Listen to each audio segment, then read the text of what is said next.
Chill.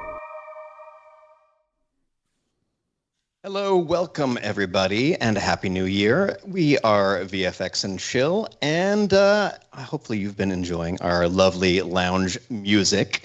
And speaking of songs about rainbows and people who are green, being bugged incessantly by someone in pink, remind you of anything, Seth? The Muppet Movie. Well, they did make a Muppets movie about this, but more specifically, I'm actually speaking of the Muppet movie, as our YouTube title says, the movie Wicked, which just came out. Wicked. Welcome everybody. Seth, how are you doing? How was your New Year? It's good. I'm in Nashville, Tennessee, as most know, which is currently under a giant blanket of snow. Come on, camera. As most show how snowy it is. You can't. It looks like I just painted my lawn, but it's actually very snowy. And it's much harder to paint a lawn than you'd think. So hard. But speaking of links, Seth, if you want to pop chat stuff up on the screen, you need this link that I just sent you. Oh, thank you. Amazing. And down here, Michael, how are you doing in the void? It's a pretty nice year. I am not on the West Coast where everything is on fire, and I'm not in everywhere else where everything is snowy. It's just very, very. It's actually a little bit chilly here for us. It's 40. You got 48 overnight, so chilly. Oh, that is a chilly. Chilly for the region. Hearts and love to everybody on the West Coast dealing with wildfires. Yes. Absolutely. Including a number of our coworkers who are displaced at the moment. Yeah. Yes, it is. It's no joke. Terrible what's going on out there right now, and I'm sure you can just go on Instagram and find all the resources that you would look for and need. But I did just post. I've been trying to post more about like things on Instagram that are like resources for folks who might be displaced, or mainly for folks like me who are not in LA but want to show support in any way they can. There's tons of really great resources online of charities and places to donate to. Please go and do that. I know several people who have lost their homes, and I just cannot imagine starting off the year or doing any point in time going through that and feeling that. So, yeah, we love you, LA. We love you people in LA. Stay safe. Absolutely. So now we can take a hard left into a fantasy world where nothing ever goes wrong. Over the break, or over the, I don't know, probably December-ish, the movie Wicked came out, celebrating the live action adaptation of the Broadway show starring Wicked, the Ewok. Starring Wicked. Perfect. From Star Wars, from Return of the Jedi. I was about to say from the Star Wars Holiday Special, which I'm pretty sure Wicked appeared in, but also, more importantly, Return of the Jedi. Absolutely, but directed by John M. Chu, yes. Starring Cynthia Erivo and Ariana Grande Butera. I knew the last name. Oh, I didn't know the last name. And lots of other talented people. Well, speaking of talented people, something we want to get in the better habit of on the show is, when we're going to be talking about a specific movie, we'd like to make sure we call out who worked on that movie, specifically like the high-level VFX teams. And what we found online is that these are the following houses that worked on the film, and the various department heads that worked in it. So if you liked the work in Wicked, which you should have, because there was a ton of killer work in it, show your love to these people somehow. Yeah, there were over 2,000 VFX shots in Wicked, and most people won't recognize that any of the shots were VFX that were. A ton of set extensions and rig removal and all kinds of cool things. Obviously the monkeys and the talking animals people are going to pick up on, but all the some of the set extensions were just flawless set extension work. They did a really cool job. One of the really neat things about Wicked that I really enjoyed was they built a lot of their sets physically, so the actors had a space to be in, But then from about 10 feet up is all digital. So the actors had a space. In fact, I might be able to share my screen here a little bit, because so we can talk a little bit about it. Actors like having something to look at besides a wall of blue and green, and so they had just a great amount of sets that the actors could touch and feel like they're there in. Oh, sets. Sets. But then they used visual effects to add to the spectacle, and it's just a great way to do it. All the departments working together to tell a great story. It really is. And one wonderful thing is that John Chu in interviews mentions that it was so fantastic to have this huge physical production, and was not shy to say, and the VFX team did an amazing job, like honoring these, honoring and extending these things. So shout out to acknowledging your VFX artists, because it's worth it. I mean, it's wonderful to see things like this, like humongous sets. Huge. There's this one that took like a year to build. Let me see. I'm scrubbing through. I don't know what I'm looking for in particular, but yeah, they built some humongous things. Like, look at this whole Oz city that they built. Now, obviously, it looks different in the movie, and you can see things that go all the way up to the sky and stuff, but this is pretty cool. It's a pretty high amount of work to do these things. Like, look at that. That's a physical shot. And I love the design, too.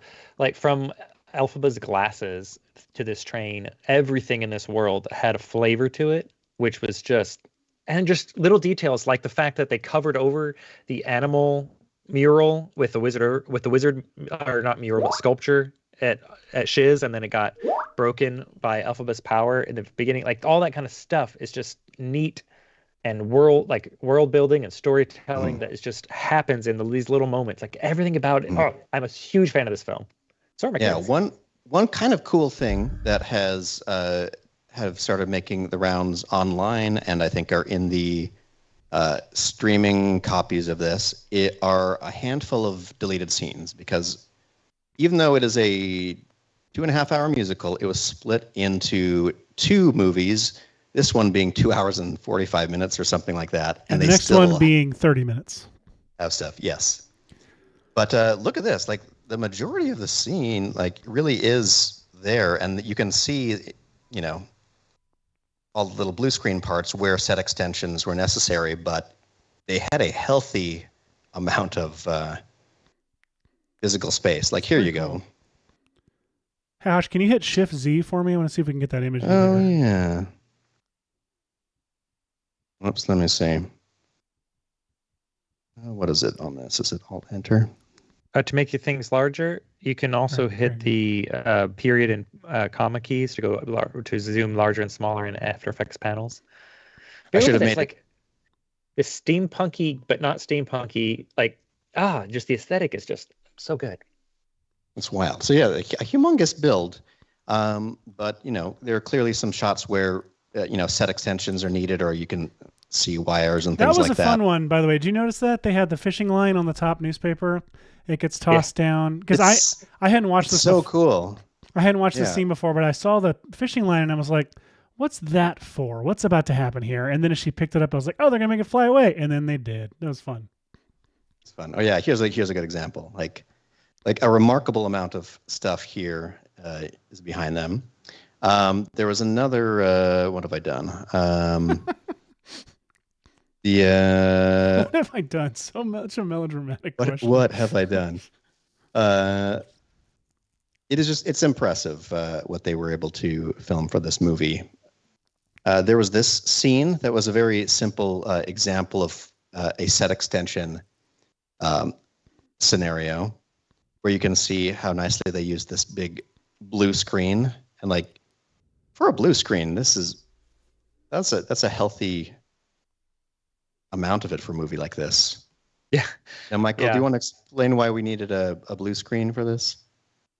Um, well, there's a couple of reasons they would use a blue screen on this set. A lot of films, even though digital tends to key better with green, have started using blue just in general because it's a lot easier on actors who have to be in a big space. The green is hard on actors' eyes more than the blue is, number one. But number two, one of our main characters here is green, and it's a lot harder to key green when you also have something in the shot you want to keep that's green. That means more roto is necessary. Hashi, I kind of know the answer to this, but I'm curious, with your color blindness, like how did this film play to you like the story wise? Did you know she was green? I knew because it was a plot point that she was green, but depending on the lighting, yeah, my color blindness, like that's exactly where my color blindness lies, because the makeup was so good and they had such a variety in the skin tone that my brain just tells me that's just Cynthia Erivo. Until they were the scenes that had more theatrical lighting compared to the, more like flat presentational lighting. And where characters say, "You're green." Yeah. Luckily, it was one of the very first things every time. I mean, it's a fairly big moment in the song. Yeah. Babies naturally. And that chord gets green. Oh, so good. Hey, Hashi, Disaster Fun Kids, who is watching live on the Action Movie Kids channel, is asking, are you going to make a new video about the movie Wicked on the Action Movie Kids channel? Actually, that is what we are planning to do today. We're taking some of these deleted scenes and from some of the behind the scenes stuff, and we're going to start talking about how they would have made the visual effects in the rest of the movie, demonstrating on the ones they didn't finish. So yes, kind of, yes. What I love about this scene is clearly they're going to have to do a huge amount of roto, but I think that it's nice because whenever you film the interior of something, the outside is going to be highly overexposed, especially for daytime. And so if you film with a green screen, you get this annoying thing where you're cutting out a ton of light that should be, more apparent coming in. Bleeding through the edges rather, too. Yeah. So like this in front of a green screen wouldn't read the same way because actual sky outside a train is probably overexposed. And so what they're going to render for out there, was probably going to be pretty bright. So when you go into comp, it's actually easier to do roto and then composite than it is to key and then composite, because the final composite is going to look a lot better because of that extra light out there that kind of matches better. Now, I will say, getting that frilly, lacy bit of her gown is going to be fun for compositing. But I think, again, here's another thing. A lot of beginners to compositing think that you have to get your alpha key in like one pass, like one key effect. You have to tweak it to death until it looks right. But that's not the case. You can use one key for the main overall look, but then a separate key to get the hair right, a different key for, motion blurred areas. Like you combine as many keys as you need to get your whole shot to look right. That's true. That's you would very probably important. use a Lumamat. That's true. Yeah. That's I very think that important we will definitely actually get into that today. It's important to reiterate that for sure, like as much as we can to folks who may just be starting out or even not people who've been doing this for a long time, is to remind you that one does not simply pull one key, and be done. Like the other thing I also want to pull back even further and say, Hashi, if you go back to those train shots, like, yeah, it's a lot of roto, but it also doesn't have to be. Like, there's like a lot of these shots, there's actually an argument to be made that you can just roto your immediate foreground and replace, especially that top half of these frames with like this stuff is lost. Yes, all that stuff, you can lose it and replace it with 3D. You can replace it even with 2D in some cases. And I think we're going to explore all the different ways that you could go about extending your sets, this set specifically, in shots throughout. Oh yeah, I noticed. Like, watch this shot where they walk in. See these weird little blue patches here? Yeah. They are probably structure, of the rest of this thing. But also, I love that they cover them in blue because they're the small little strip where their heads go outside of the train, and then the rest of the time they're practically always, in front of the practical background. And I've noticed that a lot in their shot design, in this and in that scene, that two-shot, or, that dialogue scene of them here. Yeah. Where they are, there are distinct sections that they're blue screening up because they know they're going to put stuff back there.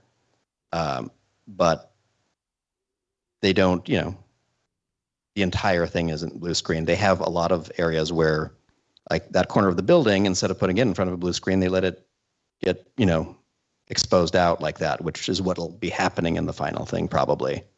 So some very thoughtful choices, I think, I would imagine. So great work to that VFX team that was listed at the beginning.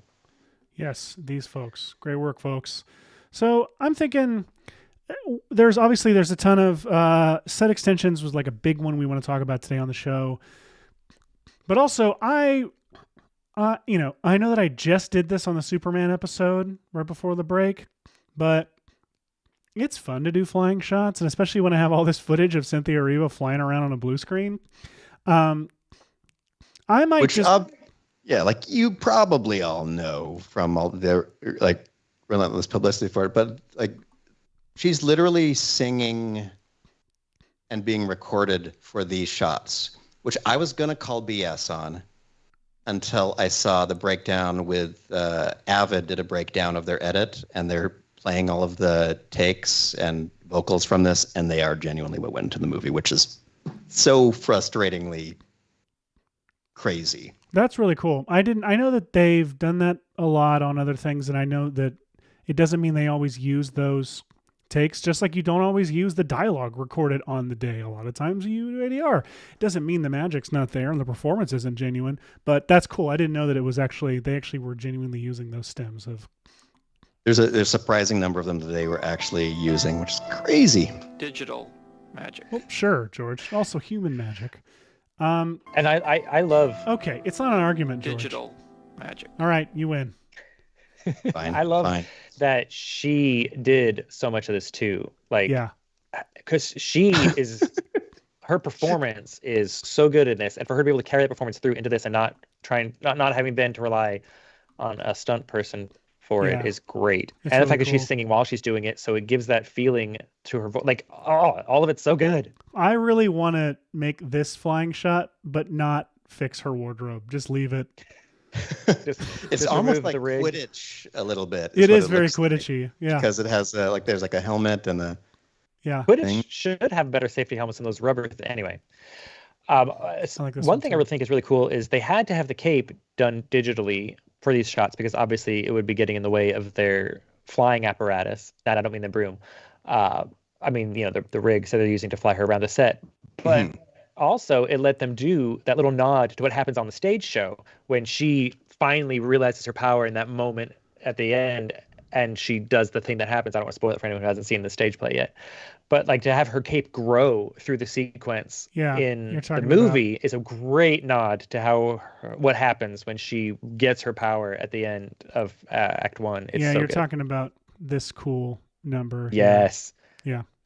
Because her cape, when she gets given the cape by Glinda, it's normal sized, and then it's big at the end, and it's such a moment. It's very cool. It's a great nod to the stage. So I'm gonna mess with these flying shots and just have fun over here. Maybe there will be things to learn from them, but mostly I'm just gonna be goofing off and seeing what silliness I can do. Hashi, you're gonna do some real actual set extensions, and look at that. What did you make there? Oh, this is from a video that just cut together location shots from the movie, like reveals and location shots. It's a good reference. But this level of stupid intricate detail is ridiculous. You know the design of that though? I feel like you could take that, do your underwater treatment that you do from. Stupid. Okay. All of it. It's not, hon. You do your underwater treatment that you do from your very wildly popular underwater tutorial, and it just looks like it's from Aquaman. Oh, there you go. Or see, maybe they just had them around. So Yeah, I might start off with something really super simple to talk about what you were just talking about, Michael, which is I'm going to go to these. Nope, I said don't save. I assume I didn't do anything new in there. Always fun. So I have already done a little bit of work on these Bach shots. So they have, here is the, here's kind of what I'm doing. I'm trying to match sort of the way that they made their characters look, which was a like pretty distinct glow, a very super compy look in the actual movie. I actually I can't find this scene to play you, the ones before it, but let me see. I think I have a still from it.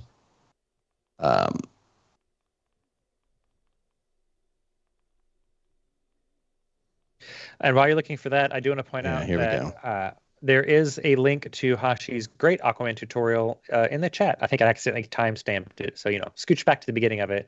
Watch part 1, then watch part 2. Hashi's got a ton of great tips for getting underwater looking scenes, but there are also some useful tricks for all kinds of stuff. I highly recommend watching. Alex Random says, it's been a while since I got the live. Nice to see you. Yes, nice to see you. Good to see you, Alex. And Timothy Beckman says, I was in the wrong channel chat this whole time. And if those of you who are wondering where all this chat is coming up on the screen from and why absolutely. Thomas is talking about being in the wrong channel chat, we are not just streaming to Action Movie Kids. We're not just streaming to Red Giant. We're not just streaming to Maxon. We're streaming to like 6 whole channels. So if you want to go to where the main chunk of the chat is happening, join us at youtube.com/@VFX and Chill. And while you're at it, throw a like on this video and subscribe to the channel, whichever channel you happen to be on, and then hop over to VFX and Chill channel and like and subscribe to it there as well. Absolutely. Oh, absolutely do that. Our bosses will be so happy. We love it. And we can make more of these. Heck yeah. So yeah, here's a little example of kind of what they were doing. So it was still ended up being pretty soft lighting because you can see they have the shadows from where was it? I felt like we saw it earlier in the actual scene. They have these big old honking tower lights blasting down on them. Well, that's how you get sunlight on a cloudy day. Yeah. Or at least more artful directional lighting. And the electric bill for this.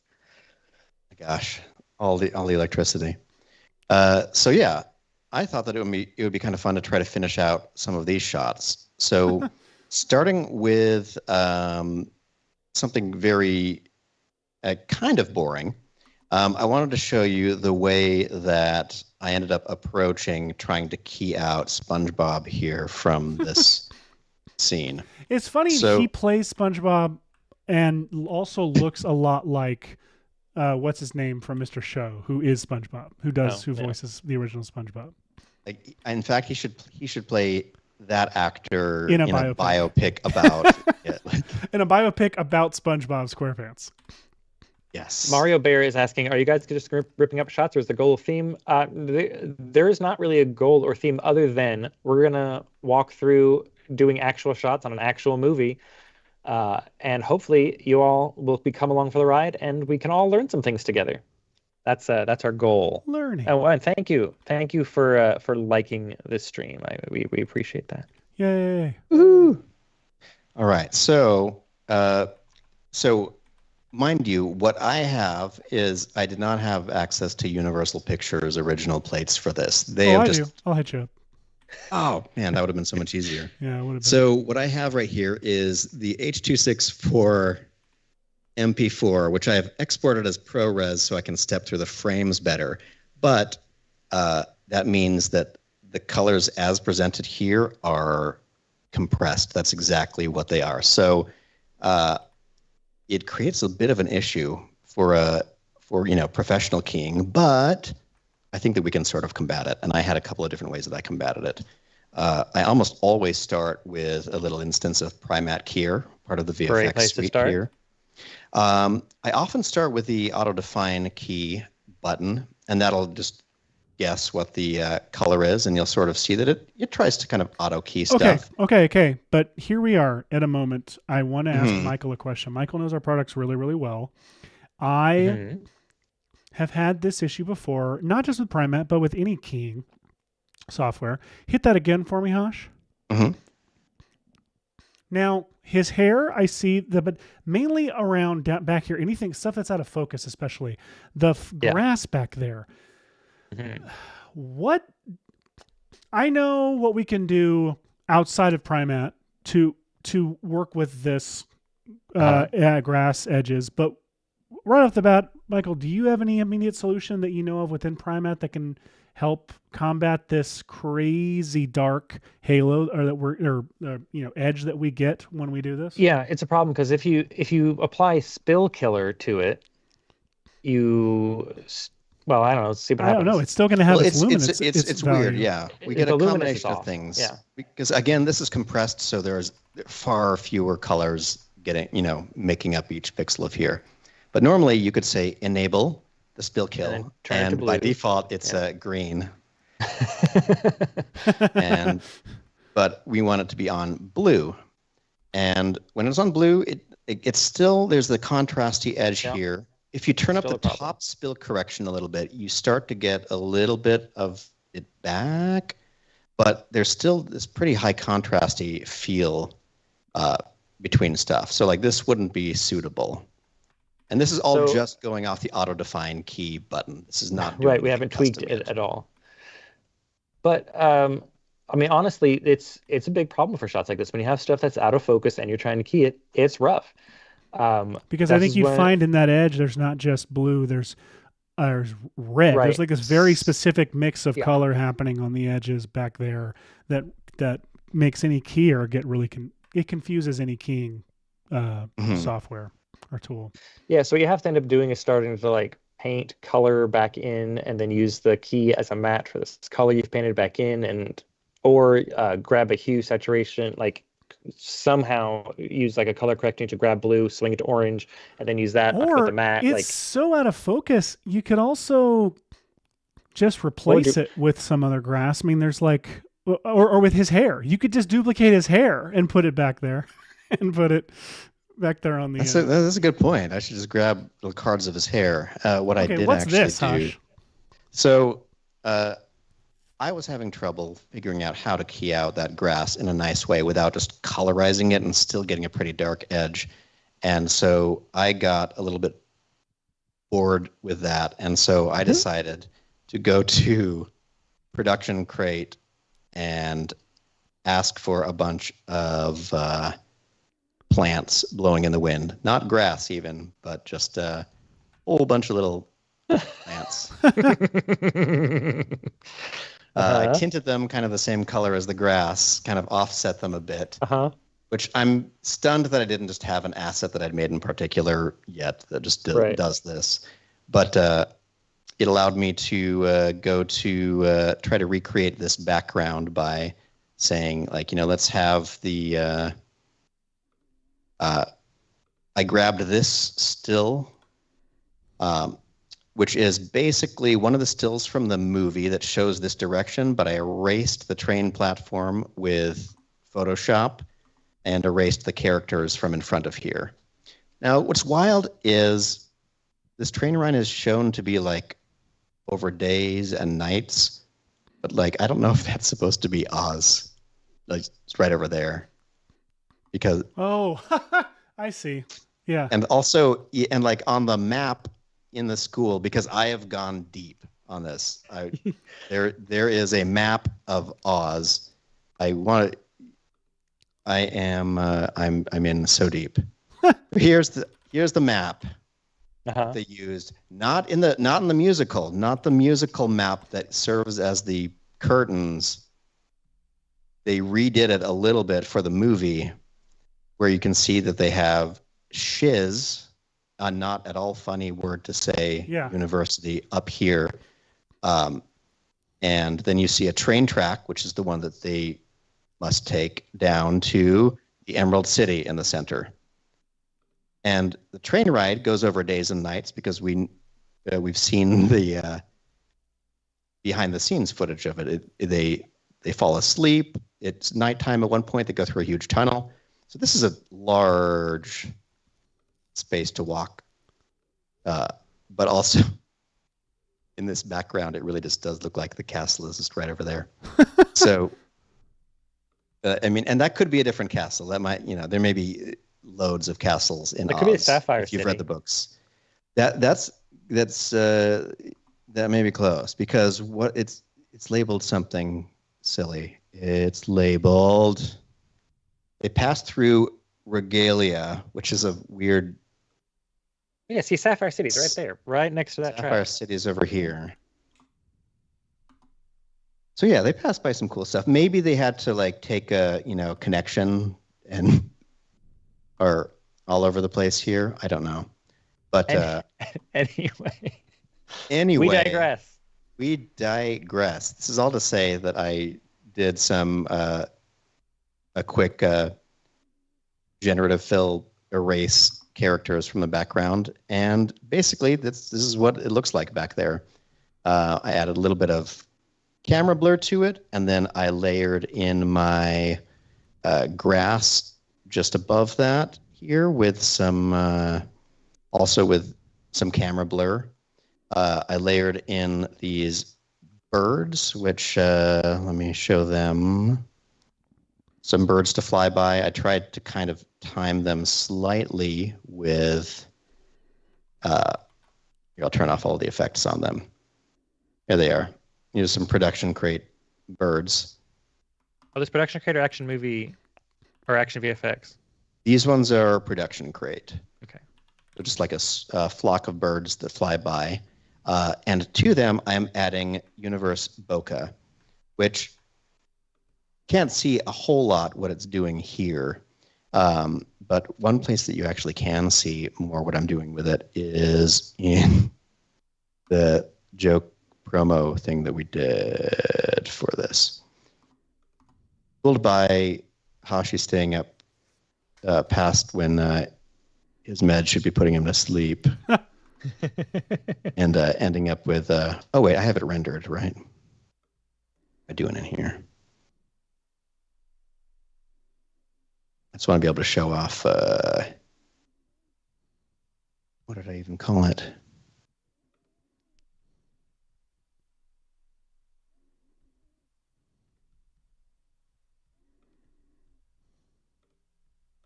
Where's our Hashi's digging through his assets drop? Oh, I never made it. I forgot to make it.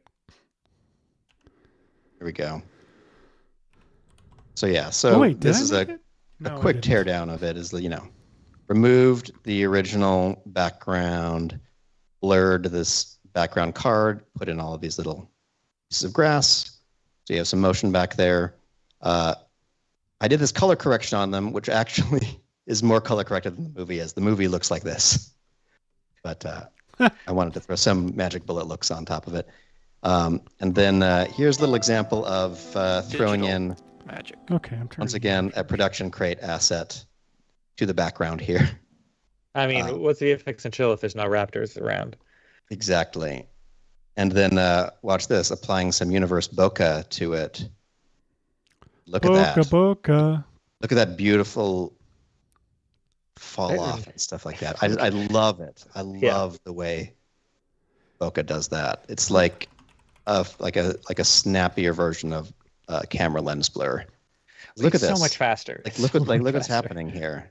Yes. It's like optically what happens, and look, it thins out the arms and stuff instead of just spread, Gaussian spreading them out. It's more than this stupid gag deserves. Well, that's the VFX and Chill way. The scene in Home Alone where she's on the truck driving back with John Candy and his polka team. When you just said bokeh, I realized I now want to do nothing the rest of the show except just take that scene and be like, Bokeh King of the Midwest, the bokeh, Twin Lakes bokeh, Yamahuzi bokeh, Kiss Me bokeh, bokeh twist. Anyway, and he does Patrick GG is asking, he keeps going out of focus. Why don't you lads upload the final products to YouTube? You're only putting them up on Instagram and Blue Sky. Because they're not really show worthy. Our results usually. They're just stuff we threw together real fast usually. Yeah. With some light rapture. We're not proud of Michael them or Powell something. points out. Hmm. Yeah, maybe we could finish some of these up. Maybe I'll finish this scene or something like that. But enough about this. Seth, what are you up to right now? Oh boy. And then maybe boy. I'll switch over to one of these train shots. I'm just doing something silly. So I took this shot here. Uh-huh. And just made her fly through some kind of hell portal or something I pulled from Production Crate. That's pretty cool. Hell yeah.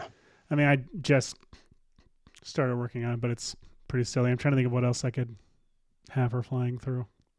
Andy DV says if you don't have animated grass, little turbulent displacement, wave warp works in a pinch. In a pinch, actually yeah. Totally Definitely does. And Brian White says, "What is Universe Bokeh? Is it new? It's relatively new. Here, I can Universe show it off right here. Universe had box bokeh for a minute, and then it got way overhauled and became the very delightful Universe Bokeh. I can show it off. I'm just going to show it off right here on this perfect. little thing right here. Yeah, so, look at that. There you go. Look how the white parts pop out. Yeah, like the bright parts pop. And you even have control over that too. Why don't we show let me duplicate this and put fast box blur on it or something? Oh yeah, just to let so people. That's just like a fast box blur, right? And this is like bokeh. mud. So I'm just going to zoom in here and make sure that we fully understand what we're talking about. Switch the shape to like hexagonal or something. That's fast box blur. That's bokeh. And you're right. Let's change the shape over here to square. Change it to hexagon. Heptagon. Look at that. Star. It's pretty great. And you can import blur maps, like depth maps, and have even more fun with it. Yeah, that's bokeh. Look at that. Michael Snappy. Palak Oh, says and you should take... Sorry. go ahead. Bokeh ratio, by the way. If I go and hit 25, we start to see that vertical. You get that anamorphic bokeh blur. That you get. Hey, put on the camera blur circle and just swing it around. That's one of my favorite things to do. Camera blur circle. What? Yeah, where you put the in focus section, like you take that little box and then move like that little box, and then you can move that little circle around the screen. With the fall off, just grab the effect control point. Shift. What am I missing? We were saying fall off. Where is that word? So I don't know what the fall off is, but just grab that circle's position point and move it around the screen. It's just fun to do. Oh, I see. I'm sorry. Yes, that's very useful and cool. Like that's just fun to play with. Look at that. Now we're in a flashback or a internal memory moment. Or we got actually, if you want, what you want to do is you do let's do a wiggle on that focus position. It's not going to render super fast, but the idea of like 25, 10, and now you're going to get like let me go to quarter resolution. You're going to get like, my daughter just threw a freaking snowball at the window and it scared the crap out of me. I thought it was an error, like a Mac error. No, circa. You guys heard that? That's my window. So yeah, if we're shaking around now, we're lens flicking here. So Yes. Oh, look at that. Look at it. That's in something fact, that should be a Tip Tuesday post. Well, let me add a little bit extra to it. Optics compensation. No way. Bring that in, drop it underneath, and now you've got a virtual JJ tapping the camera hood. Let's actually do reverse lens distortion, so it just like warps it on the side. And then I'm going to say, let's parent that view center to the focus position there. So now as you're flicking the camera around, you're getting this crazy side, like distortion that's flickering around on the sides as well. If I turn this up, the amplitude around, you'll see what I'm talking about. There you go. Universe Bokeh, everybody. Universe Bokeh. That is one of our favorite fun new tools. Michael Palak wants you to take that shot and make her fly through gravy to defy it, by the way. That's so much work. Swirling, turning a whirlpool of gravy. Just take that. Just it could still be in the packets. It could be in the packets still. Let me ask: how does that defy gravy? Does gravy have like a statement of limitation that it's that is working against us? I don't know. I feel like it gravy. You can only do think good. anytime you eat gravy, your body lets you know that it is trying to work against It's defying gravy. Oh, I'm going to do this one next. Hosh, what are you up to? I forgot to finish out saying what I was saying about this, which was that his hair. I ended up realizing I'm going to roto brush just the bulk of this character because there are all these colors and things like that, and I feel like I'm going to just need that in general. And then what I'm going to do is I'm going to take the whole clip and to that apply some Primat Kier, just in this little masked section around the hair, so I can get myself slightly closer to it. Now here, what I'm doing is I have my spill correction on, I have my de-artifacting on, which is helpful for the sake of it being a already compressed piece of video. But you can see, I hope it comes through on the web. If I have my spill all the way off, it looks like this. And as I turn up the spill, it brings Look at that. Brings it back for this section, which is nice. That works great. Somewhere in there, I can get some of that hair back. And then I did one additional thing, which was I grabbed one instance of the where I pulled a super narrow, like luminance inverted key, and then filled it with this toner pattern that is linked to essential properties. So when I went into the other comp, I have a little bit of control over these top teeny wisps of hair to either make them look like they are, catching light or sort of the same color as the hair. Not great. And you get there are some weird things like this happening that, in an ideal world, I would fix a little bit better. But it was good enough for me. So yeah, that's how I would deal with a shot like that. And maybe now I can move on to something in that crazy train sequence. Seth, Bill Hood says maybe it's all that George Lucas face that kept popping up earlier, but they want her to do a Death Star run on her broom. Oh, that's fun. I can make that happen. The internet needs more Star Wars content. I mean, if there's a dearth star of anything, it's Star Wars content. Damn it, Michael! There it was. Amazing. So I really like this shot. Mm-hmm. It kind of like tilts up, moves kind of through the thing, and then they point, and then they do what I would guess is one of those little like bloop through the glass of the bloop train just to be outside. They sort of do what it. What if instead it was physically accurate and they just shattered it? Like they felt the buckling of the glass at first, and then it just shatters and goes everywhere. That would be good. See, no one has done that to bridge the practical digital divide. Just do all of the conventions of digital filmmaking. But I hope Akiva Schaffer's Naked Gun does a shot like that specifically, where it goes in toward a window. That's the perfect movie for it too. You hear us? You hear us, Akiva? Do it, you coward! Put a camera through the freaking window and shatter it, and then put credits to me and Hashi on screen, like just one frame, but full frame. Yes.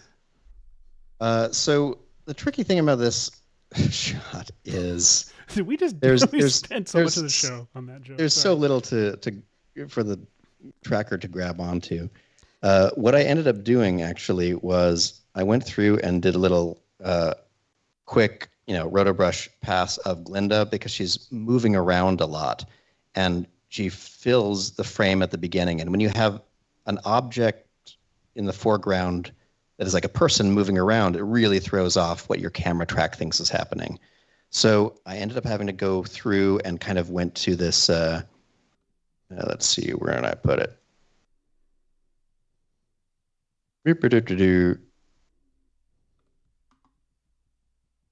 3D camera tracker. Let me try to just show this layer for a second.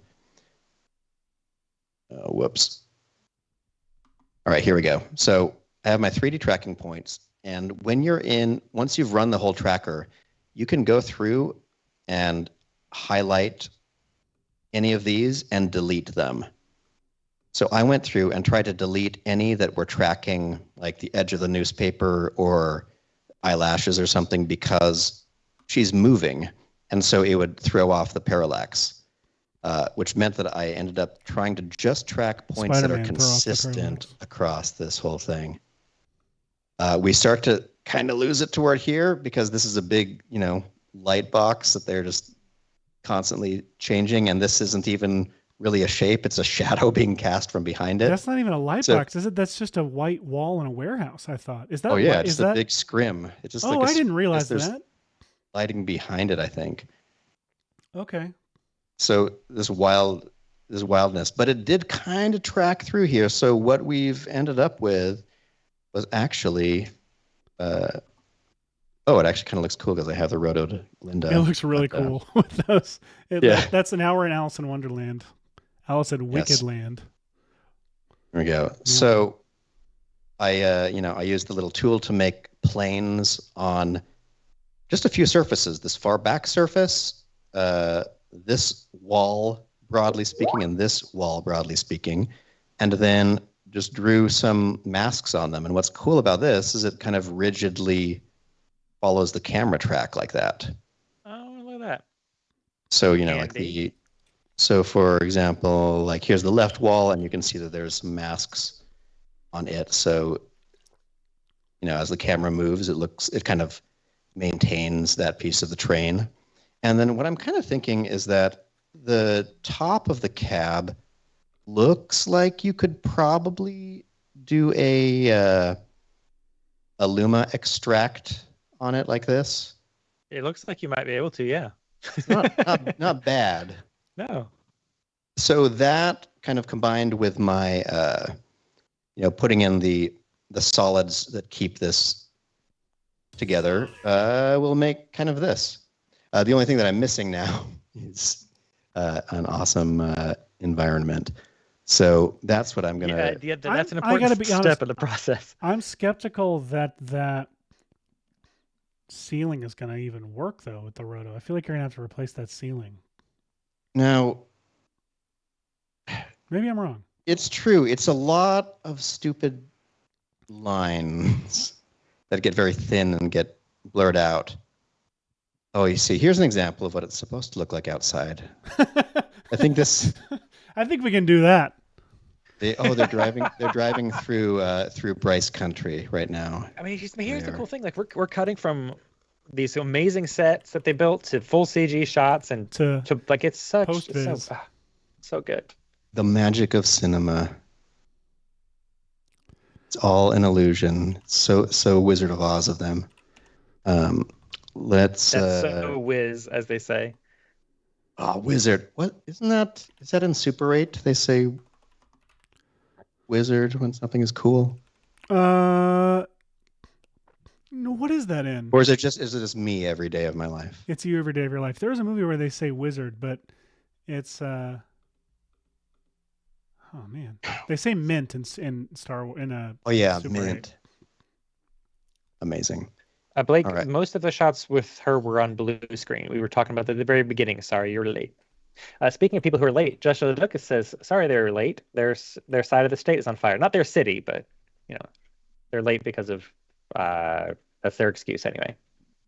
Our hearts go out. Brian the White says his Star Wars. Wizard is in Phantom Menace. Michael Palak also points it out.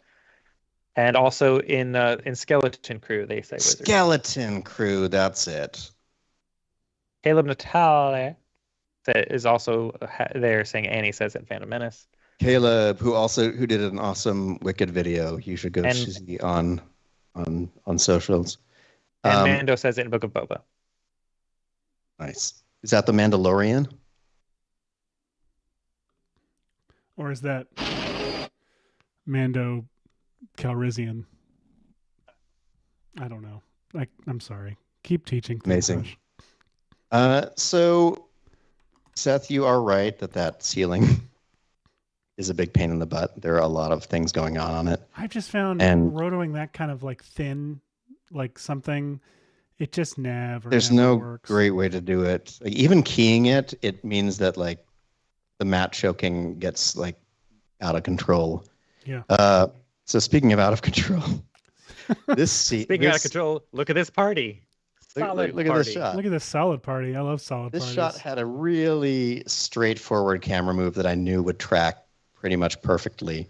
Okay, and because it did track great because that was the first test I did, and I did a very stupid and crappy. You have that to pull up somewhere? I do. I'm pulling it up right now. Pull that up. I had it already, but let's see. Hide your screen for a second because I'm gonna hide my screen. Or hide my screen for a second. Okay. I want to switch to a different app for a moment. This is what I did, just trying to test whether I could get a track and a roto. The roto is garbage mess. Hey, look at that. But here we are in VFX and Chill. We're in the VFX and Chill portal. That was a crazy year. I'm not gonna lie. Like of bespoke intros to the show. Yes, last year we tried to do a different intro every year, every episode, and failed. But it was a lot. It was a lot. Pretty proud of them though. I won't lie. So I will show you something that I ended up doing, which is kind of fun. Let's see if I can track this a little bit backwards. So I remembered that right here with an After Effects, you can go over here and say File, Export, Maxon Cinema 4D Exporter. And from that, I decided, hey, I could go right into this exact same camera move with all those solids there, because it moves them over, by the way.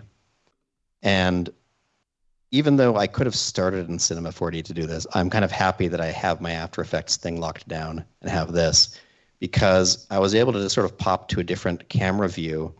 And I just kind of grabbed a cylinder and sort of mushed it out sort of to where it was hitting all of these cards that I knew were in contact with the ceiling.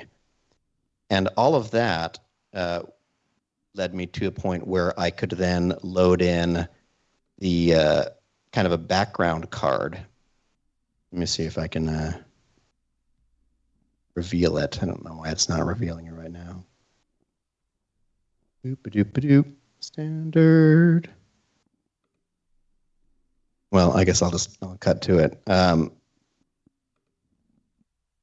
can go to the very last frame here, take that and project it from the tracked camera onto the inside of that weird little thing that I made. And that gives me this. What? Look at that. Look at that. This is just a capsule, like literally the capsule object that I just mushed a couple parts of it down. And then I was able to take just one frame at the very end, cut out those pieces nicely. That looks like some kind of like Dune tube, some kind of like or like H.R. Geiger capsule of some kind. Like you somehow turned this delightful world of Wicked into like this alien nightmare. Yeah, Michael, you were gone, but Ashi just did something very cool and impressive that would have made you weep. I didn't see that you had gone. I was wondering why there wasn't more Michael excitement. Sorry. He brought his track. He brought his track into cinema, and he made a capsule, like a pill capsule. No, I saw that part. Yeah, that is But then I missed this part. Yeah. Look at that. So now it's got a 3D environment. So if I switch back to the 3D camera and I just play the tracked camera, I have this, at a pretty reasonable rate, like the environment from the top of that, which is kind of cool, from the shot, which if I render out over here in After Effects, here we go. Whoops. Oh, why are those? Oh, I might need to relink these. Might need to. Mario was wanting you to put them down the Willy Wonka tunnel of death in that thing. And Patrick GG says, hey, Mario, come on over to the VFX and Chill channel, because Mario is commenting from one of the other places we are streaming. Nick Smith says that what you've got there is what the inside of a sandworm looks like, going in with the Dune comment from before. No, totally. Where did I render train? Wait. We had temporarily named this whole folder for our first episode back, and then we found out we were doing Wicked and renamed the folder, and so a lot of things. Oh yeah. Don't. Okay, sorry. That's gonna. Our bad. Be weird. Reload. It's because some are cached. Sorry, everyone. I'm going to delete my cache. Do you have anything to show in the meantime? Well, I couldn't get this. I was trying to get the Star Wars trench scene downloaded, but I couldn't get my app to download it. So I have another idea right now that I'm going to try, and we're going to see if it. I just can't get it to download anything right now. Oh, I imported the wrong dang thing too. Renders tests. Did I put it here? No. VFX shots? No. Where would I have rendered it? Did I render it to my folder? No, I didn't even render it there. I wonder why this isn't working. Roof. There it is. It's a very underwhelming render, but I did render out. I did render out this, which I know that it looks warpy and weird at the bottom, but that's not the part that I need. What's neat about it is if I turn on the piece of footage that was originally tracked into here, you've got them, and they walk up and stuff like that. But all of these annoying lights behind these things get really flickery if you're trying to extract the roof. But I can put my digital roof over the top half of it, and I can turn on their footage and just simply, let's see, I'll put it above, and then I should be using a 3D card for this, but really I can probably use this seam point of the railing like that. And then I can just roto that little piece of her head.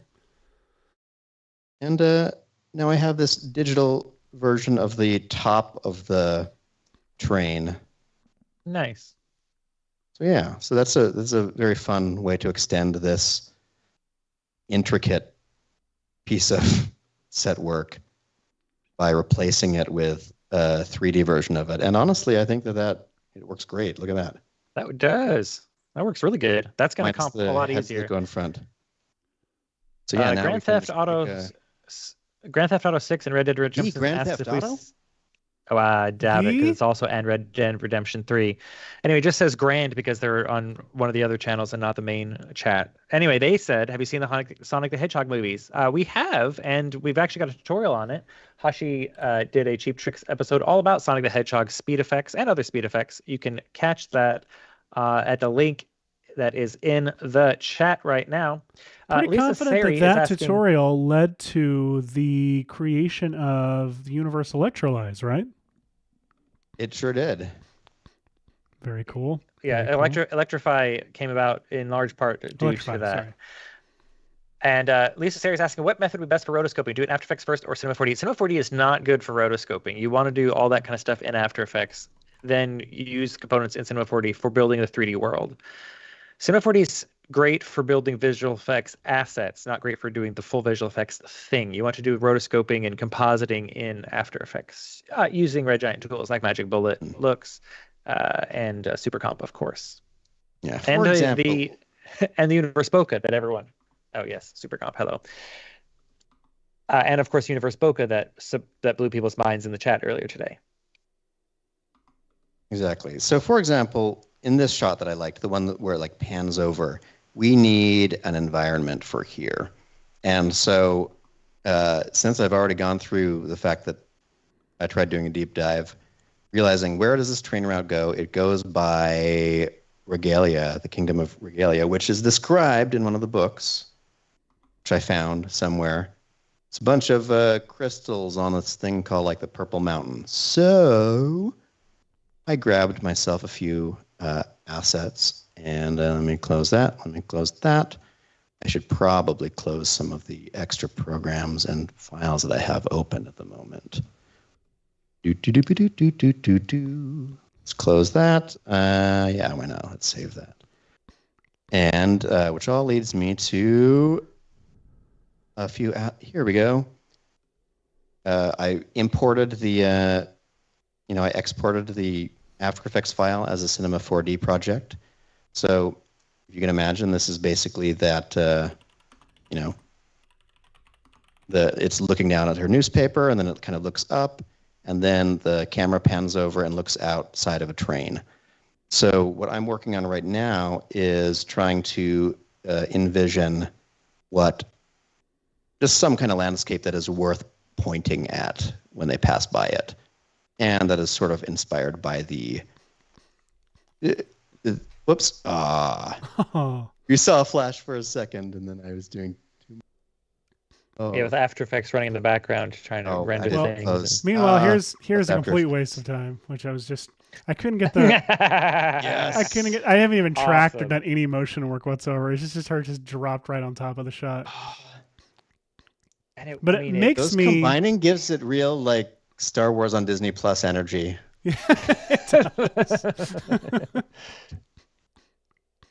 Oh, I like that. But yeah, I'm gonna try and. How's yours going? I'm closing After Effects because my cache and GPU are totally filled at this point. So I'm just gonna do that in the background. Close you and restart this and watch this beautiful animation. Oh my God, I love that there's 3 different options you might get, all of them gorgeous. Thank you, Mario and Tran, for putting these splash screens together. Your particle work is, as always, genius. Genius. All right, let's see if I closed enough of the things I have open. I will say, speaking of really cool landscapes, sneakily dropped into Cinema 4D are some gorgeous Icelandic landscape scans in the asset browser. They dropped in like a week ago. So if you're looking for some really stunning landscape stuff and you're a Maxon 1 subscriber, check the asset browser out. Who's Maxon 1? Maxon 1. It's our pal. Oh, how have we not done campaign Maxon 1 before? Probably because of the tastelessness. Because neither of us are Hispanic, and it would possibly be offensive. Yeah. All right, so that would mean you go. So you say you can find them in the asset browser. You can find me in the asset browser. I don't know what the collection is called. Try just Iceland or there you go. Oh, look at all these. Got some rocks. They're really pretty. Sweet. Let's see what's Aussian enough. Oh, this is a wacky looking piece. Let's double click on that, and it jumps right there into my scene. Let's see. So hide everything else. It's a lava formation.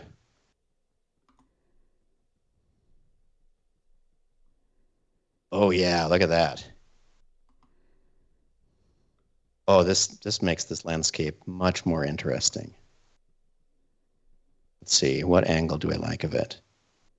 Okay, maybe I can use these. Seth recognized it after a while, but I kept on referring to this as a Crystal Palace, and it's from Ted Lasso. I couldn't think for the longest time. Well, it's not just from Ted Lasso. It's an actual actual football club in real life. Allow me to teach you about sports. Thank you. If anyone. Seth, I'm impressed that you knew that. It's because of Ted Lasso. I remember it works really well with these crystal assets. Which, by the way, let me credit some people for these. These crystals were built by Sebastian Sanowski. This little tower here is from a user named Henskelion. And this I mushed it together with this other it's two castles together because I really just wanted a neat looking silhouette here. And I haven't converted the materials to Redshift yet, so they're just black right now. But that's by Thomas Andrus. So yeah, and then this rock is from the Cinema 40 asset browser. No, I'm not making fun of people's names. And Sorry. It looks great because I can duplicate it over here, and I can put it right at the base of these crystals, kind of rotate them around to make it look a little bit more rocky at the. Oh, I like that. Where they spring out, And look at the way that the castle and the rock inform the lighting on these, which I haven't dialed in yet. I haven't made these as shiny and crazy as they could be. But the goal was, obviously, with this, I'm going to turn off my Redshift for a moment here. Those look so transparent right now when you can't see the crystals there, really. But yeah, basically, this is sort of the camera move that I'm thinking of. I feel like this is at least with, whoops. The lava formations that I aligned for whatever for this frame was, I didn't put them in my travel speed null. Travel speed null. If I go to this, I often end up doing this because I have a tracked camera inside a vehicle. So then outside of it, the environment has to be doing this. Right. So the environment is doing that in the meantime. Okay. I would like to. Can I change my display to quick shading? Would that show these better? If you go into the Redshift material, you can pipe whatever you want to be their viewport material. So you can have a not even transparent material be part of it, be on it. Oh, well, I like that. Okay, so I'm going to go to my crystal texture then. And so where do you see where it says viewport on your output node? Right down at the very bottom. So whatever shader you put in there is what's you're gonna see in the viewport. So you could just make just a really basic standard material that's purple, pipe it in there, and it won't even show up at the render. So just make a standard material with no transparency, just standard. Oh, that's great. There we go. So I'll just throw in. It has to be I think it has to be a shader, but try it and see. I'll try. Boop. Yeah, okay, I think it has to be, it has to be material. So just type in standard, like hit C, type standard, and just drop a standard material in. Oh, I see. Okay. Make it purple, and then or whatever. Again, it doesn't have to be purple or whatever. Yeah. Something there. Well, close enough. More. Yeah, close enough. I am not good at the color thing. Let's put in a viewport. Pipe that to viewport and does that. Oh, that's great. Yeah. I love that. Thank you, Much Michael. darker color. Yeah, no problem. There we go. It's a fairly recent. Go much more to the right. I didn't mean that, but sure, do that too. It works. Whatever. That is a bright pink. Which is fine. There you go. Purple. It's supposed to be amethyst. Canonically, is whatever is this thing they're passing by. So you go. It's this ability to have a viewport. A viewport render in Redshift is a relatively recent addition that is great for an intermediate step on the way towards a better, in general, viewport experience. I'm going to quickly go to renderer, say viewport render, and save this as an MP4 somewhere. Let's put it in Wicked renders. Let's say tests. Enviro. All right. Environment, output. I'm doing the viewport renderer, and for the viewport, I'm going to say options, filter, geometry only. Close that, and then I'm going to say, play.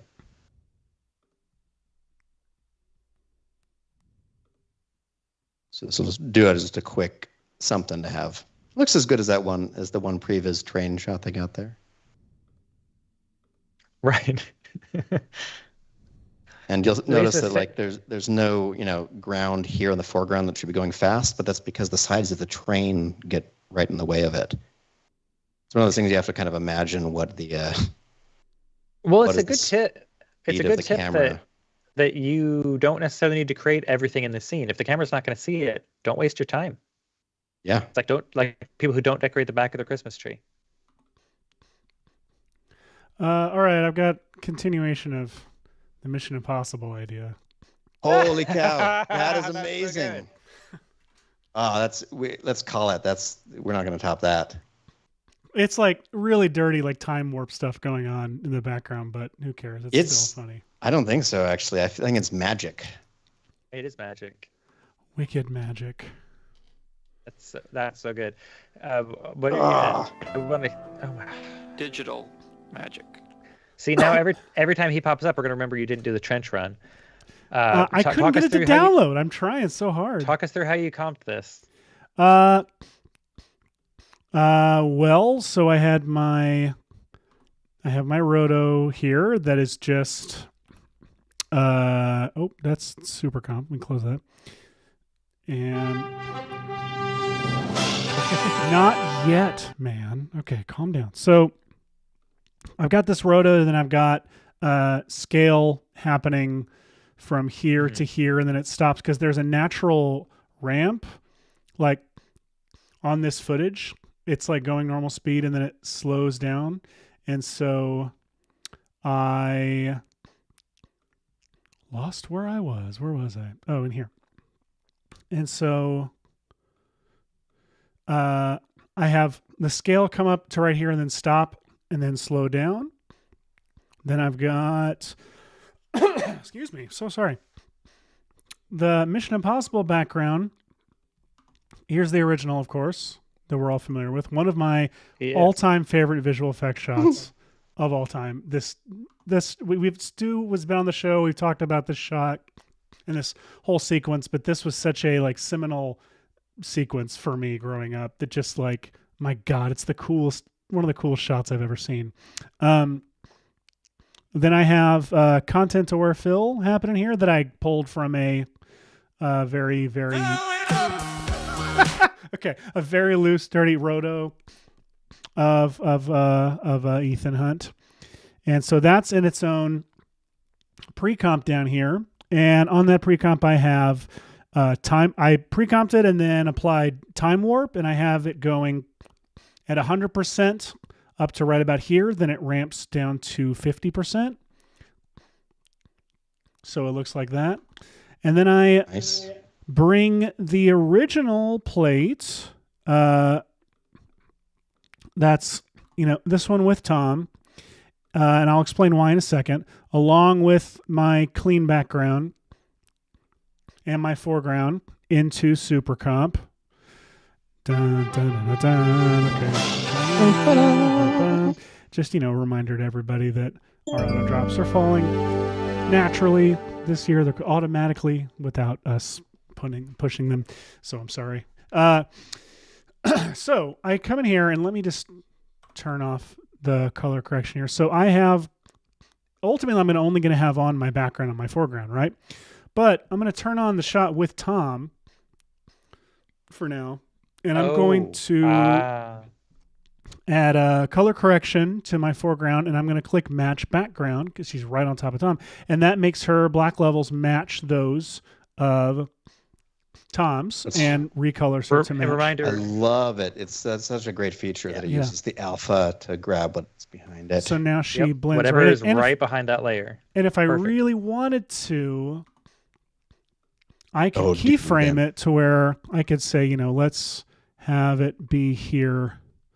These little keyframes, they show up. You got to hover over where they, like, to the right of the white point, left of the black point, and above the gray point values, and then click in a keyframe, little timer shows up. And then you can go, so like here, let me have Tom on.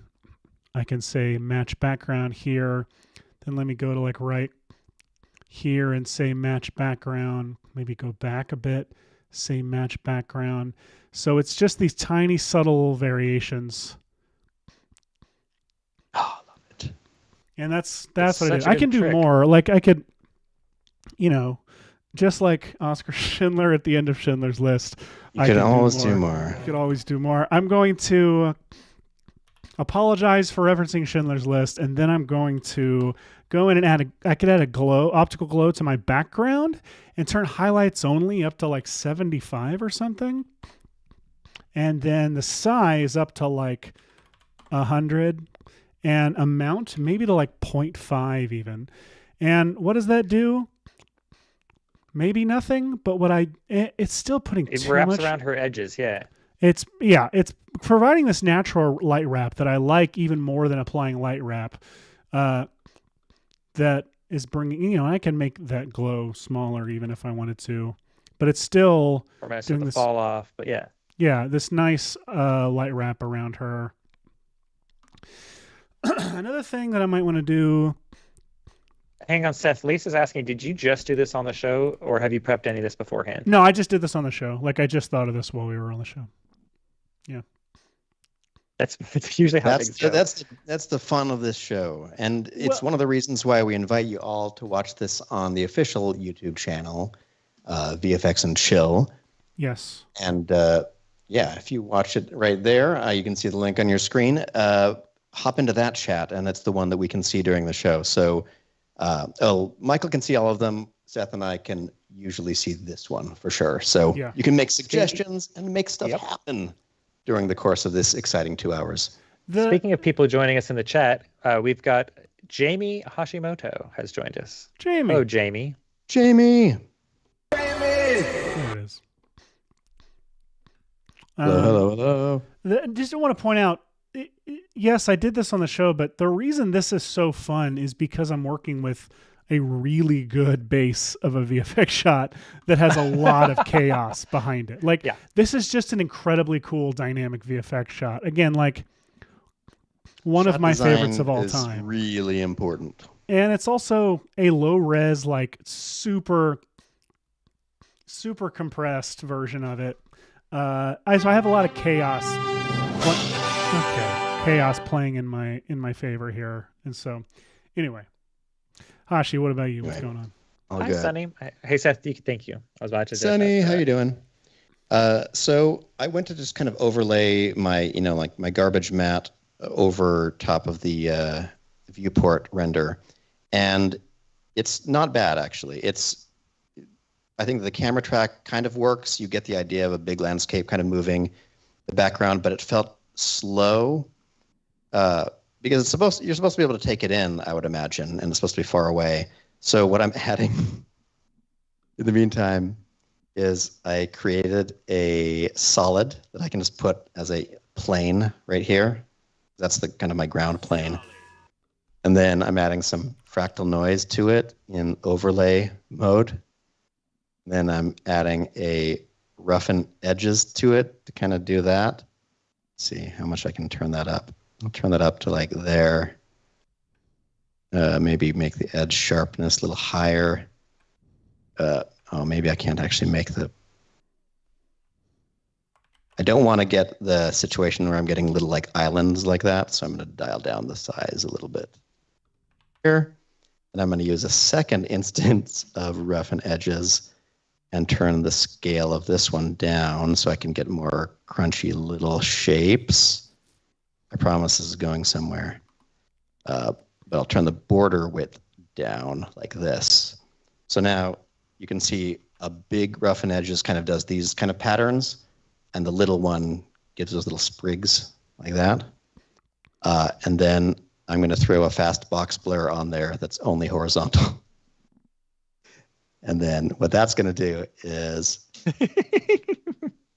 okay, not super worked out yet, but what it's going to give us is you'll get the idea of what the cliff there on looking out is actually like, and that this stuff is sort of in the distant background. So you understand that they're still moving at, Aussie and clip, which I'm going to turn that down. Can you scale up your scale up your preview window? Oh yeah. So I forget that I do that. And then it's amazing how long I will work with my preview window at like 5%. Yes. So yeah, here we go. So let's. So yeah, see just this little bit of foreground right there to let you know that they are still moving fast, and you can sort of see the translation of the city. Lets you know how big this is. So obviously, not a great comp yet or anything, but I am starting to have the elements that I need for this. I wonder what it would look like if I put that. So here's the just a extracted ceiling, which still has a bunch of cast on crew electric cart visible kind of things, but you can see more of the get a better sense of the shot, I think. And then on top of this all, I'm going to put an adjustment layer between all of my foreground layers and all of the background layers. And even though this is a crappy render, I'm just curious to see if I went in and we're doing something like lowering the contrast and blowing out the landscape there. Like, honestly, I think that if you were inside a train and exposed for like this lamp and them, you'd get a pretty bright exterior for a while. So, and then, as the camera turned toward it, you'd get more of the real color of the landscape. And then it'll probably do that little magic, goes through the bubble glass out to here, and then you can see the real landscape for just a moment.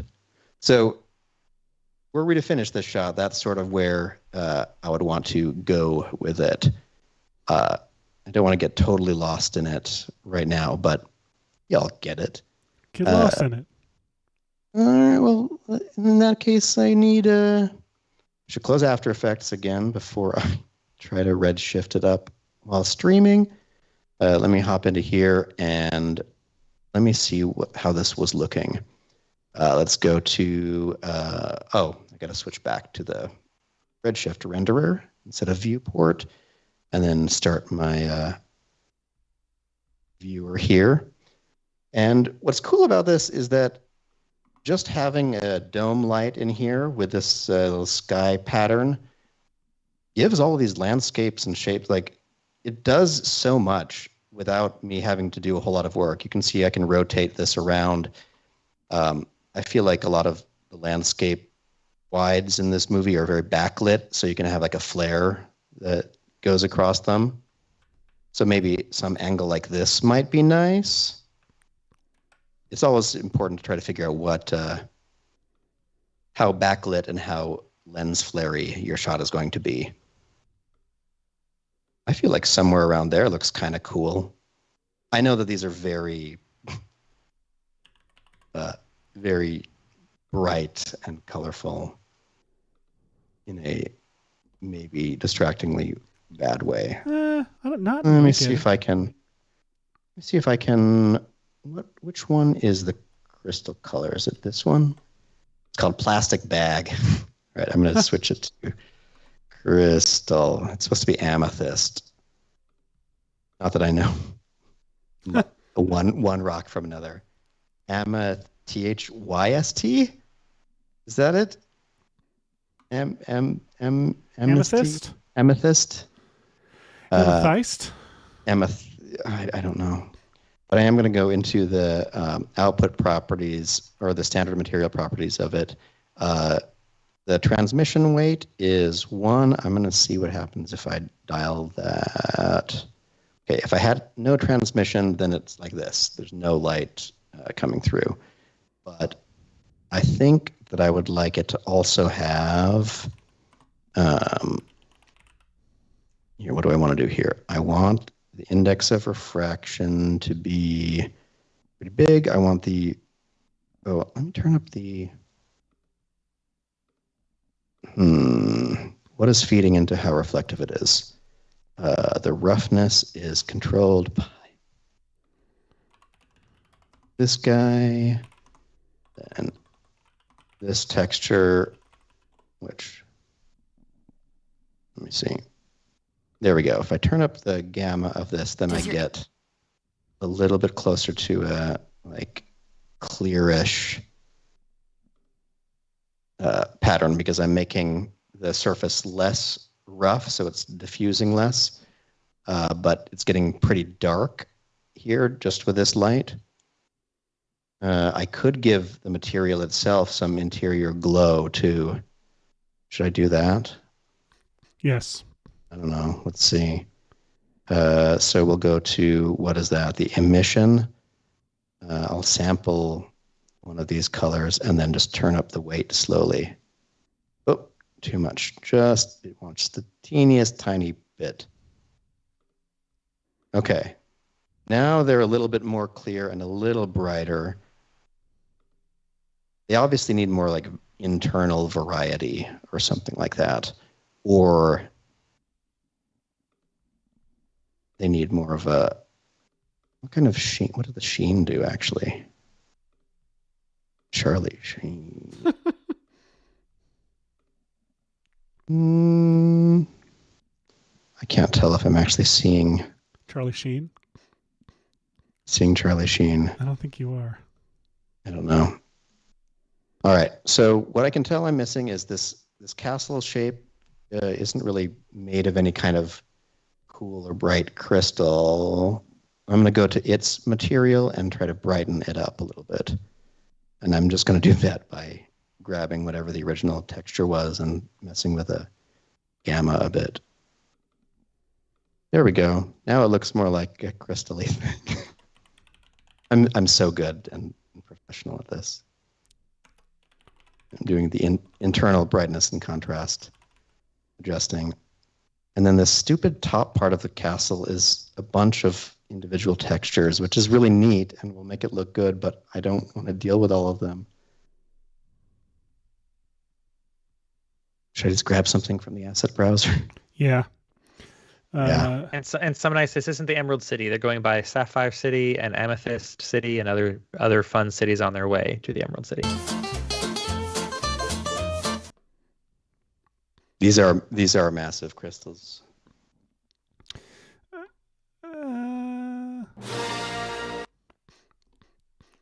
Accessology says maybe you could use a Voronoi fraction on the amethyst to create subtle color variation. You could, or depending on how they're built, maybe just a regular fracture would make each individual shard separate instead of cracking the whole thing apart.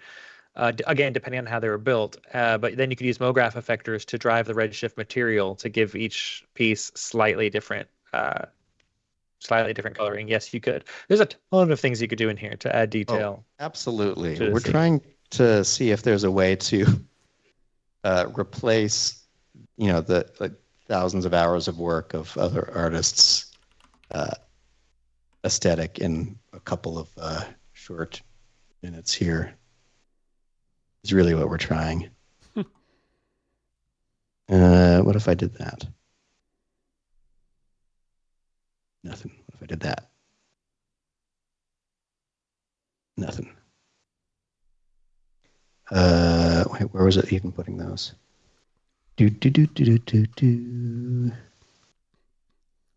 Oh. Can distribute this. Does that make that top part brighter? What if I went to this material and give it... This is so boring to watch. I'm sorry, everyone. Oh. I'm boring myself doing this. No, output. Wait, how does the material... Oh, it's a material blender between two? Well, then what do I want it to do? I want this one to have more transmission then. Ah! It's so big now. Don't. I missed in the chat Patrick 4D saying his fire alarm's still going off. Oh my goodness, if you didn't join us for that chaotic... I can't imagine. That was a great episode. That was a lot of fun. If you missed it, Patrick taught us how to make food in ZBrush. It was incredibly cool and really useful stuff and just impressive to watch. But the whole time, his fire alarm in his apartment complex or office complex was going off, and we could only hear it whenever he talked. And so as Hashi said, it felt like he was going down with the Enterprise, and it was so funny. Such a trooper. Oh my God. Now, I'm not really doing anything important over here. I'm not doing anything important over here. I don't know what I'm just basically making a new here. title screen for our version of Wicked, which it doesn't really read Thank very you. well. I need to fix it. But do you have any idea how many John Wick jokes I tried to think of how to fit into this and show. There's at least 2. When I'm over there working on this Mission Impossible shot, and I'm like, oh, Wicked Impossible falls right in. Like, which also reminds me, we do need to make some progress on our mission in hospital. And I almost want to give people a preview of how it's been going. I think that it's worth it because we are, let's please preview that. If you didn't join us last year when we were making sending Ethan back to the hospital, we did some cool progress during the show, but in the meantime, we've been working on some of the things that we started there. So let's give the people what they want. Okay, so actually, I'm just going to open it in QuickTime. So give me a second. I'm going to go over here. Perfect. And I forgot to set some bumpers for today anyway. So this is good. This gives us a little break in the show as we've got about 30 minutes left. Mission Inge Possible. We name these folders. I'm so mad at that. All right. So let me make sure everything's going according to plan.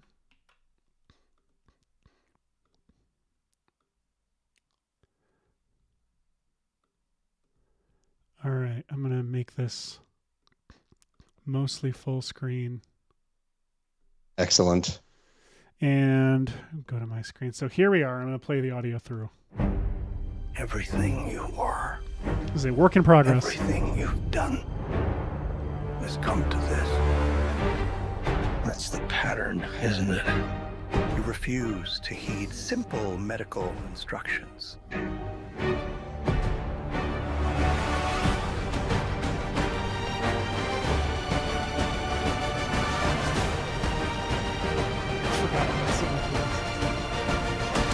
You've always been on the right side, brother. I have no regrets. Neither should you.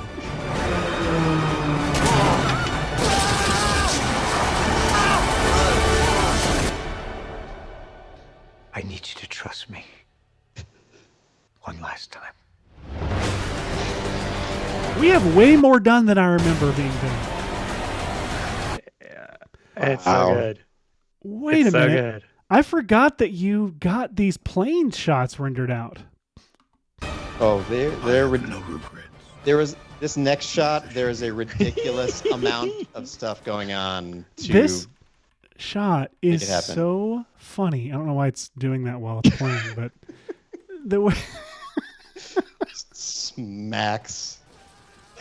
It's good grip too. Through the trees. You made the trees work because I was like, I threw that one at you too. That was a curveball. I was like, I feel like you should go through trees. You think you can do trees? And you're like, maybe. And then you sent this, and it's so freaking funny. I love it. Okay, I'm just crashing my computer over here, so I'm gonna pause for a moment. Myself. What do I need to close? Where is it? Oh well. To answer your question, Patrick. GG, I think, or CG, I can't see. We are proud of that. It is YouTube worthy. We're going to put that on YouTube. We just have several shots to finish for it, and we took a break for the holidays and forgot about it. So exactly. Let me see. I do want to look at. Wow, it is still snowing. I don't know if you're able to tell the difference, everybody, but call that one. It is all white out there. There's nothing. It is snow. It is the end of time, and snow is all that exists now. I live on Hoth now. There is a question. Justin LeDuc is asking: yelling from the Mummy trailers? The leaked Mummy trailer mix? Yeah, of course it is. Yes. Leaked Mummy trailer mix sounds like basically give us an amazing assortment of screams, yells, and efforts. Mummy trailer mix sounds like a delicious, like sweet and savory treat, doesn't it? It does. Mummy trailer. Oh my god, I like it. Mummy trailer mix, MTM. Maybe I do. Let's see. Now I'm off track. Now I do want to just look at a couple of those shots because they're absurd. Let's see, I don't remember if I have the do I have the censored version of that? Right. Yeah. Because Hashi had the idea. I had done. Fine, I'll just import them into After Effects. So I had done. I have them here now, I think, too. A couple of them, anyway. Well, just for context, I had done this shot, and I think on the show even. Oh yeah, you did. So in the shot, but he was on a Segway, and then you had the idea. What if he's wearing that hospital gown in the shot? And you have to blur out his bits. Yeah, and it was like, well, then, for hilarious to say, continuity's sake, as if anybody cares. You then rendered a running. The bottom half is 3D, and it's so good. It's so funny because it's wild. I am very amazed by how that one came together. And then you had the idea also for the knives, which I did. And I don't think they look great, but they sell enough. I'm so happy you did it because I did a few preliminary things on tracking it. It was not working out. These are just 2-dimensional. Those are 3D, but the rest of these are just obviously 2D comped in knives on it. But the idea of him having so many knives stuck in him while he's fighting over just one is so funny. Like honestly, like that. The other guy who's going to lose is just exhausted, probably. It's like this guy will not. Like, can I have some of my knives back? Just some of them. Yeah, get those knives out. All right. Oh, okay. I've started on that one actually. So show me. Which one? The birds one. Yeah, I'm getting coming over to you. Oh yeah. So this shot, I was very proud of the amount of number of things going on here. First of all, we're like getting used to rendering in Redshift, and I was really proud of the way the transparent fabric looks really good. Yeah, the backlit. It's amazing. I love that we're learning how to use Redshift properly now. It's very exciting. This is your full pipeline right here. Also, this is ridiculous. And then I'm also proud of this shot. We killed Michael. Sorry, it's just like this is the moving straight. The full pipeline killed him.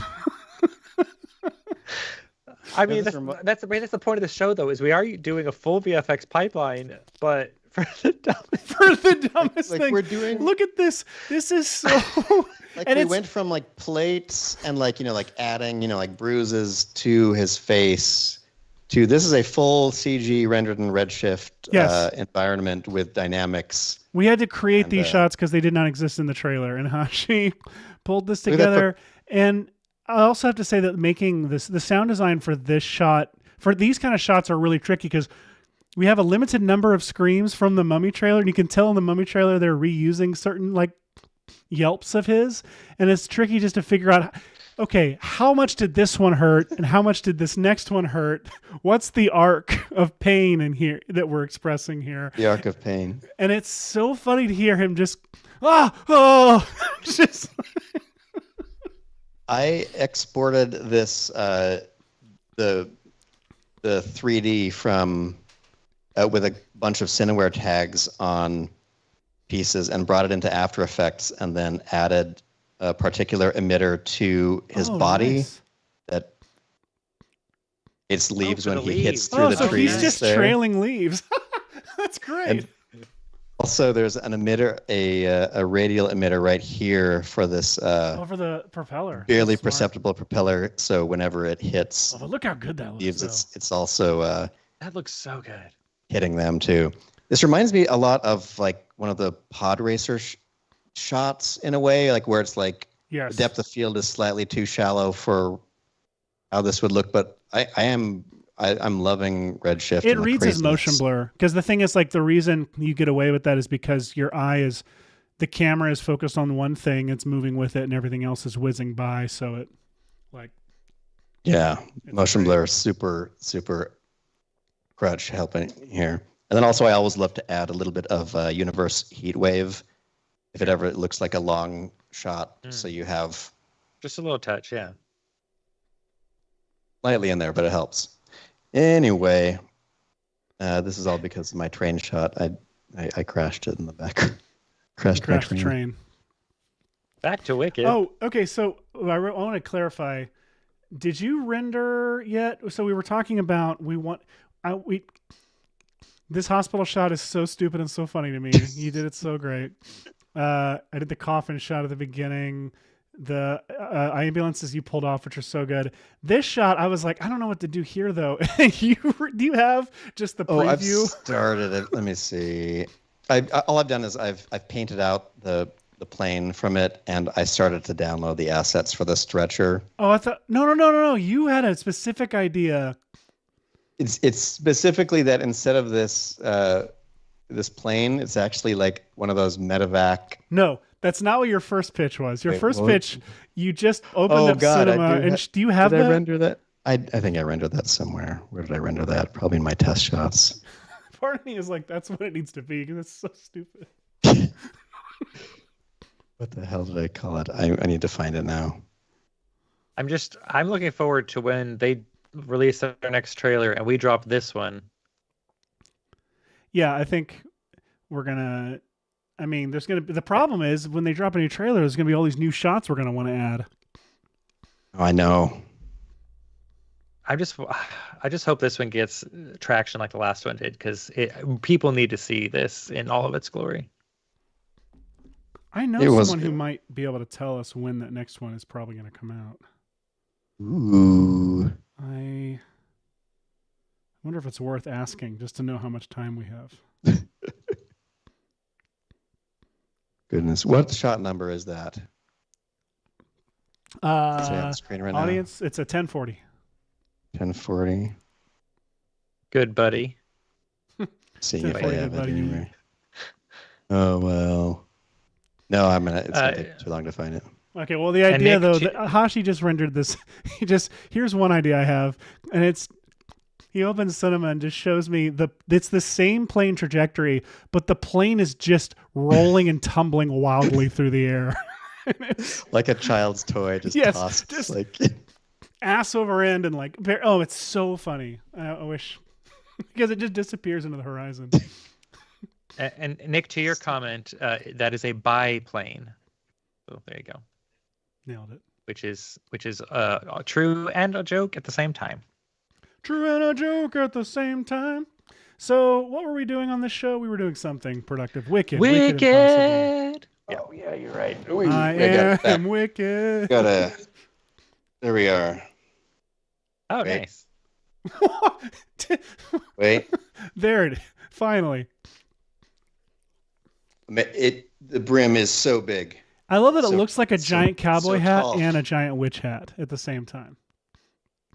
Wait. Like you somehow look like Tim McGraw and Elphaba at the same time. Tim of Elphaba. Oh my goodness. It doesn't, it's tricky. It's tricky to look around. Tim McGraw creating flying monkeys while being placed in Slytherin. Just Tim McGraw replacing Elphaba, replacing Cynthia Erivo. Oh my God, what is her name? That was it, Cynthia Erivo. Cynthia Erivo with Tim McGraw just ruins Wicked immediately. Dreamcasting. Sir, if you care to find me.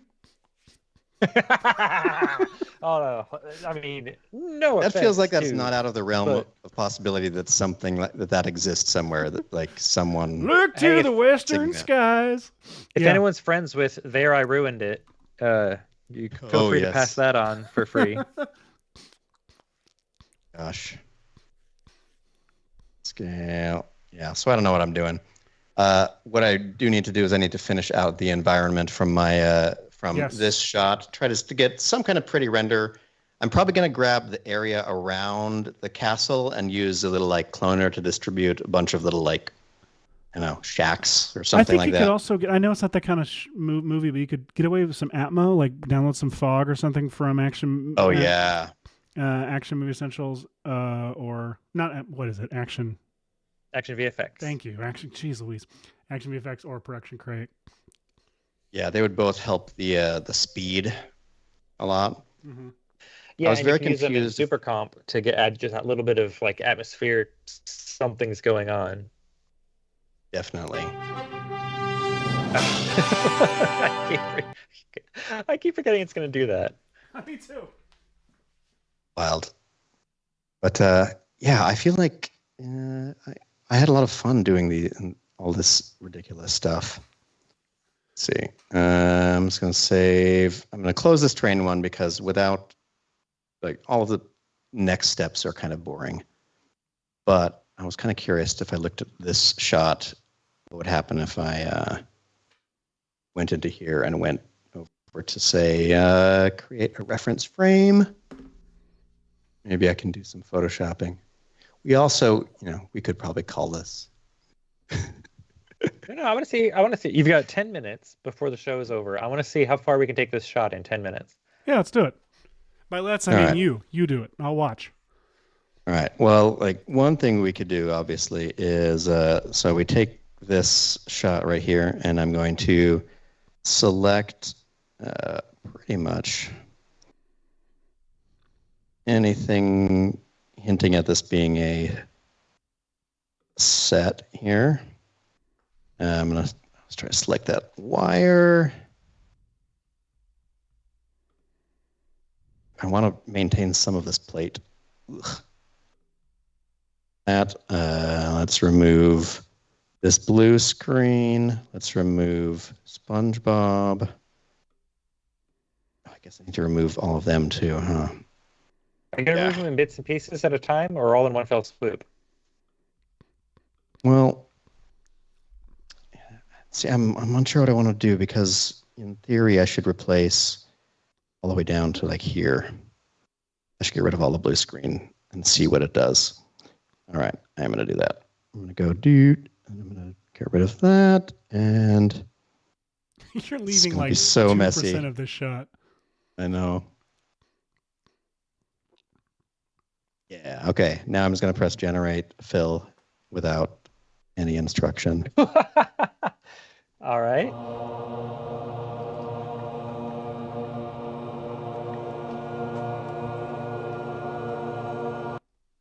All right.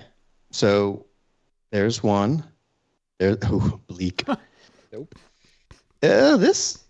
See, too fancy, too bleak. Kind of there. Just right. Kind of there. There but are actually, like I don't know. That still looks like or something. That looks like what it looked like when they shot. You know what I mean? Like it looks like this kind of. Yeah, you need like a much more dramatic city background back there. Or a mountain. Oh, you would think so, but instead I really do think they just opt for like it's like too. I buy it because yeah, when Hashi you were testing some of these shots the first time and you were like, I can't get it looking right, and then you looked at like final shots in the movie and you're like, oh wait, no, I'm okay. Like I'm nailing this. Yeah, because and that's not calling a shots bad. That's like, oh, I'm overthinking this. Like, you really don't need a lot to make a show. I think this is where I saved something, right? That was called Wicked #1. Where is it? Wicked #1. Here we go. So these are the shots and the way they, for example, composite these.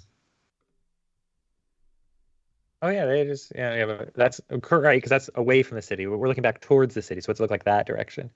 So the first shot, let's see. So I'm missing the fence or whatever, but like, right. Oh yeah, I guess there's those like. There's a little bit of city in the distance. Yeah, a little bit, but not much. Oh yeah, wait, go ahead. Wait, where was it? What shot was I working on? I was working on shot #1 here, and I forgot that I have. Didn't I make a train station? Seth, we need this drop. Was it this? Oh yeah, I made that. Okay. Oh yeah. So there we go. So make one of these. Sorry, this is that still of the whole crowd there. But I really just wanted this piece of it. So we have our reference frame, which right now I'm just going to go to enable some time remapping on it so I can make it like a still. Stretch it out to cover the whole thing. Oh, did I not save it in Photoshop? I thought I did. Oh, save. There we go. Save and reload. Oh my gosh, why is this? What am I trying to do? Reveal in project. Usually just automatically jumps in there. Okay, great.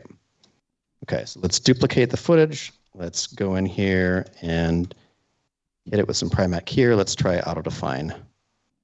Whoa, hey! We'll try to define. Okay. I was trying to go somewhere with that. We can hear you, Hosh. No, you can't.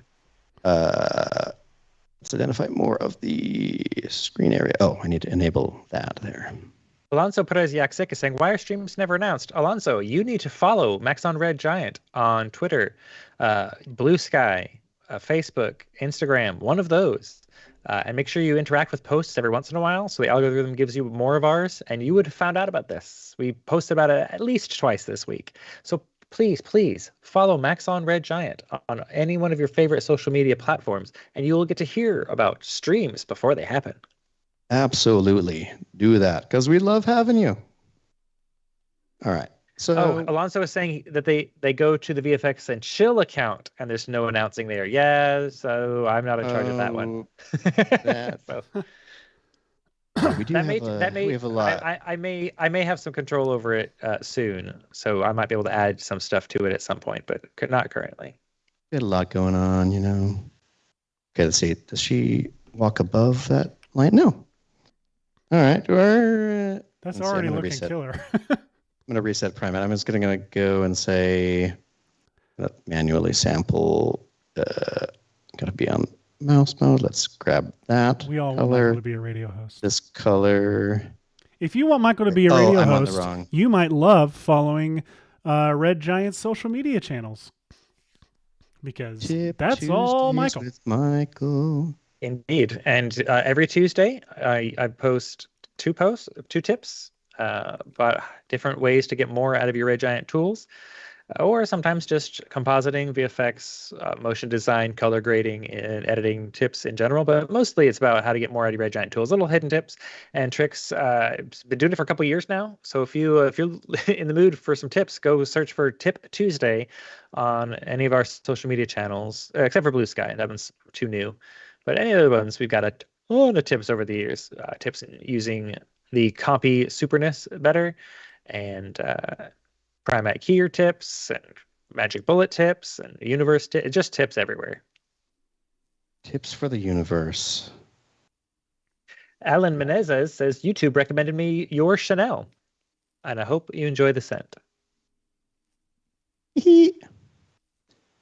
All right, something like this. Okay, so there's now we have the correct things there. Okay, obviously there's some better keying that could happen, but like honestly, there's not a whole lot going on in this shot. No, that's killer. It's wild. I mean, we need. I don't know. You could have an Oz city back there. Birds. You could have huge flying birds. That's a good point. Anything you can ever add into the foreground is always very helpful. Anytime you can add like bugs around bushes and stuff. See, or we can just like try to try to add. Yeah, add it, but match the color of his hair. Okay, here we go. So we'll just put that right here, and then we've got a. You got to roto him. Is that not keyed out? Blake Rizzo says something about enjoying my DevPass fakie tutorial, and yes, if you too want to see how to fake DevPasses and use them with particular, I enjoyed that. It's in the chat. It's a burning bush, but are you gonna toner it to match? Yeah, that's what I thought. Bush. It kind of. That was better than I did. Yeah. Yeah, I should have left it. Feather it just a hair, if you will. Yeah. And for anyone who thinks this is undignified, this is SpongeBob on Broadway actor. Yes. Ethan Slater. So he gets it. He knows. It's funny. Was that the right name? Ethan? Ethan Bob Slater pants. I don't know. Bob Slater pants. That's so unnecessary. Well, it's, we got to preserve the wind there. What else do we have? We have, here we go. And you can layer already your we're VFX just looking. shots. Look at that. There we go. Now that's a real VFX so like shot. you can tell we're intruding on this moment. Yeah. It's the language of cinema. Learn it. Can I tell you what's terrible? I actually like I like it with the tree in the foreground. The tree in the foreground is actually pretty good. It's a nice bit of flavor. Like it feels like, yeah, you kind of want something like that. Oh, I wish this card it too much match. His hair is up too. And what happened to my birds? Okay, here we go. Let's put some birds in there, I guess behind the plants and wind. So much. I love that we are doing what you should always do with a VFX shot, which is just fill it with as much stuff as you can, especially birds. I like how low those birds are flying. Jeez Louise. It's actually pretty cool. Look at that. They just zoom They think back he's a down. tree, and they get right up there and they're like, oh, it's not. Abort. Nope. See, this is how we while the time away in the merry old land of Oz. Well, I think we're at 2:59 p.m., so I think we have to wrap up. this turned out wicked. It did turn Goodness out wicked. gracious. This is a very fun episode. Everybody, if you really, really love us, tell all your friends about us. Tell all your friends about our channel. Subscribe to it, and make sure you're subscribing to really any of the channels, the Red Giant channel, all of them actually. Exactly. Maxon VFX, Maxon Training, Team, Red Giant. Red Giants. Do it all. We want to be popular. Oh my God. We want to be I gotta get out of here as popular. fast as we possibly can. Everybody, thank you so much for watching. I will not be here next week, but Hashi and Micah will be. And don't worry, the show's going to run great because we did a test and it's going to be awesome. So We did it. tune in next week. Bye, It's going to be very fun. everybody. Boom. Bye.